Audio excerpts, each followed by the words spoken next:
किसी वैज्ञानिक को स्पेशल सिक्योरिटी की कड़ी सुरक्षा के बीच खास गाड़ियों के काफिले में देखना आम बात नहीं है।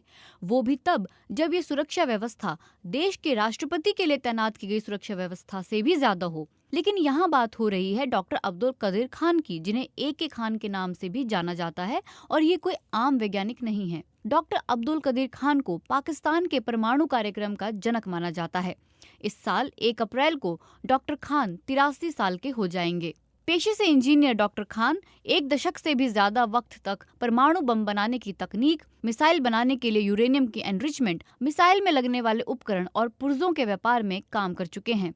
यूरोप में सालों तक परमाणु ऊर्जा के क्षेत्र में पढ़ाई और काम कर चुके डॉक्टर खान को मिसाइल बनाने का तरीका भी आता था। डॉक्टर खान ने परमाणु तकनीक की जानकारी और अपनी सेवाएं पाकिस्तान, लीबिया, उत्तर कोरिया और ईरान को दी। इन देशों के परमाणु कार्यक्रम में वो एक अहम नाम बनकर उभरे। लेकिन ये पाकिस्तान ही था जहां उन्हें काफी शोहरत हासिल हुई। कहा जाता था कि 1980 और 90 के दशक में इस्लामाबाद के सबसे ताकतवर व्यक्ति डॉक्टर खान ही थे। स्कूलों की दीवारों पर, सड़कों गलियों में उनके पोस्टर दिखाई देते थे। उन्हें 1996 और 99 में 2 बार देश के सर्वोच्च नागरिक सम्मान निशाने इम्तियाज से भी नवाजा गया। वैश्विक राजनीति पर उनका असर कुछ ऐसा था कि इस साल फरवरी में 2 बार उनकी विरासत के बारे में फिर से चर्चा हुई। पहला तो तब जब कश्मीर मुद्दे को लेकर एक बार फिर भारत और पाकिस्तान के बीच तनाव बढ़ गया।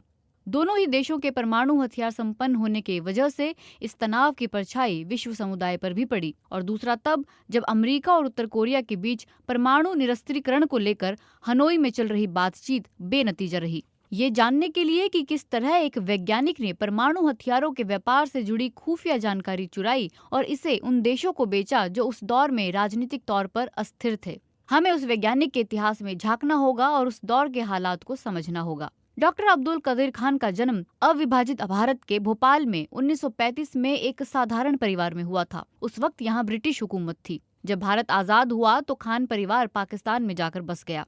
1960 में पाकिस्तान के कराची विश्वविद्यालय से मेटलर्जी यानी धातु विज्ञान की पढ़ाई करने के बाद खान ने परमाणु इंजीनियरिंग से संबंधित और पढ़ाई करने के लिए पश्चिमी जर्मनी, बेल्जियम और नीदरलैंड्स का रुख किया। साल 1972 में उन्हें एम्स्टर्डम में मौजूद फिजिकल डायनेमिक्स रिसर्च लेबोरेटरी में नौकरी मिली। कंपनी छोटी थी लेकिन एक मल्टीनेशनल कंपनी के साथ इसका करार था।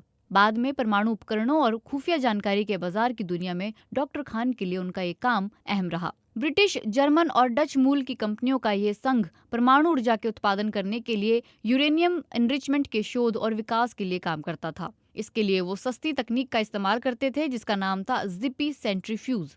हालांकि ये तकनीक शहरों को साफ सुथरा रखने और सस्ती दर में बिजली उपलब्ध करा सकती थी, लेकिन थोड़े से बदलाव के साथ ये एटम बम बनाने के लिए अहम कच्चा माल भी बन सकती थी। ब्रिटानिका एनसाइक्लोपीडिया के अनुसार खान ने एक लो लेवल सुरक्षा मंजूरी प्राप्त की, लेकिन देखरेख की प्रक्रिया सुस्त होने की वजह से वो परमाणु तकनीक, खासकर सेंट्रीफ्यूज के काम करने के तरीके के बारे में काफी जानकारी इकट्ठा कर सके। उन्होंने एल्मेलो में डच यूरेनियम संयंत्र का भी दौरा किया। इस इंसाइक्लोपीडिया के अनुसार सेंट्रीफ्यूज की तकनीक से जुड़े दस्तावेज जर्मन भाषा से डच भाषा में अनुवाद करना भी डॉक्टर खान का ही एक काम था।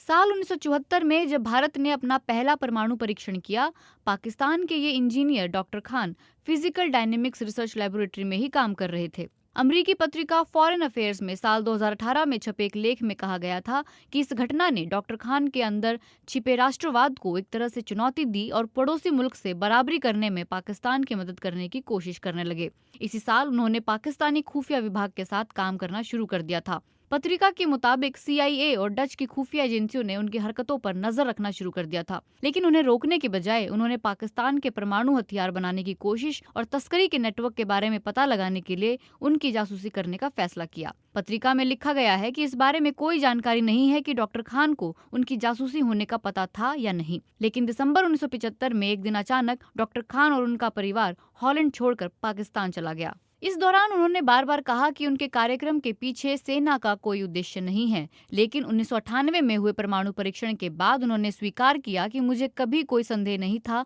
कि हम एक बम बना रहे हैं, हमें ये करना ही था। लेकिन इसके साथ ही पाकिस्तान में उनका मिशन खत्म हो चुका था। ब्रिटानिका एनसाइक्लोपीडिया के मुताबिक 1980 के दशक के बीच में डॉक्टर खान ने दुनिया के अलग अलग हिस्सों में कई कंपनियां खड़ी की, जिसने बाद में एक बड़े व्यापार की शक्ल अख्तियार कर ली। ये व्यापार जिप्पी सेंट्रीफ्यूज के डिजाइन और पुर्जों की बिक्री का था। उनके खरीदारों में ईरान शामिल था, जिसने पाकिस्तानी मॉडल से प्रेरित होकर यूरेनियम संवर्धन करने के लिए परमाणु केंद्र बनाया।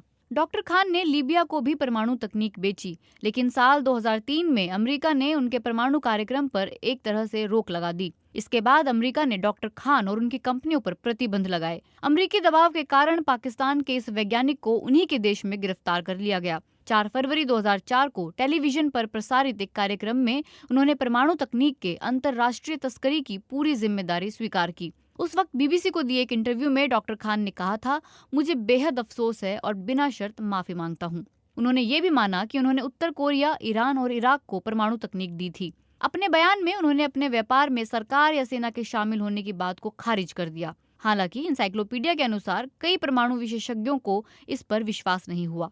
जब तक अमेरिकी सरकार ने डॉक्टर खान के व्यापार के बारे में पता लगाया और ठोस कदम उठाया, तब तक 3 दशक का वक्त बीत चुका था। इसका कारण कहीं न कहीं उसका शीत युद्ध में खुद को व्यस्त रखना था। फॉरेन पॉलिसी पत्रिका के मुताबिक साल 2009 में डॉक्टर खान ने एक इंटरव्यू में कहा था, अफगानिस्तान में युद्ध ने हमें अपनी परमाणु क्षमता और बढ़ाने का मौका दे दिया। ये हालात ना होते तो हम इतनी जल्दी बम नहीं बना सकते थे। लेकिन वक्त के साथ साथ डॉक्टर खान के लिए स्थितियां बिगड़ती चली गईं और पाकिस्तान को अमेरिकी दबाव के आगे झुकना पड़ा। साल 2009 में डॉक्टर खान पर लगाई गई नजरबंदी हटाई गई। आज डॉक्टर खान को पश्चिमी देश एक बदनाम परमाणु वैज्ञानिक मानते हैं, लेकिन पाकिस्तान उन्हें अपने परमाणु कार्यक्रम के जनक और राष्ट्रीय हीरो के तौर पर देखता है। इस महीने उन्होंने स्थानीय मीडिया से कहा था कि भारत और पाकिस्तान के बीच तनाव में पाकिस्तान की जीत होगी, क्योंकि उसके पास परमाणु शक्ति है। उनके इस बयान को उनके एक पुराने बयान से जोड़कर देखा गया, जब उन्होंने कहा था, मुझे अपने देश के लिए किए गए काम पर गर्व है। इसने पाकिस्तानियों को गर्व, सुरक्षा की भावना दी है और ये एक बेहतरीन वैज्ञानिक उपलब्धि है।